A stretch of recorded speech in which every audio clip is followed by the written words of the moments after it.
ఎవడైతే జయిస్తాడో జయించిన వారికి మరుగై ఉన్న మన్నాని భుజింపనిస్తాను. ఇప్పుడు చెప్పండి, మనం మన్నా తినాలంటే నువ్వు కొన్ని తినడం మానేయాలి. చెప్పండి, నువ్వు మన్నా తినాలంటే కొన్ని తినడం మానేయాలి. ఏం మానేయాలి?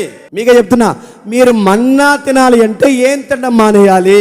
విగ్రహరిపితాలు తినడం మానేయాలి. లేదు ప్రభువా, ప్రార్థన చేసుకుని తింటాను ప్రభు అంటే చెయ్యి.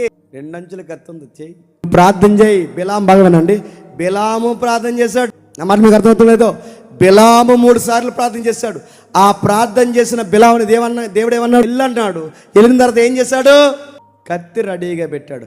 ఏ గొంతులో తింటాడో ఆ గొంతులో కత్తి దించాడు. ప్రార్థన చేయి నడుపుతున్నాడు. నువ్వు ప్రార్థన చేయి, వద్దండు, నువ్వు చేయి, కాకపోతే నీకు వ్యతిరేకంగా ఇంకో కత్తి పెడతాడు. కూడా ప్రార్థన చేశాడు. నేను కూడా ప్రార్థన చేసుకుంటున్నాను, తిన్నాను ప్రభు అంటే, ఇది తింటే అది తినవు, అది తినాలంటే ఇవి తినకూడదు. ఎప్పటికీ తినకూడదు. ఎప్పుడు తినకూడదు. ఎందుకు తినకూడదు? అది దేవుని ఎక్కిరించే పని, తినడానికి వీలు.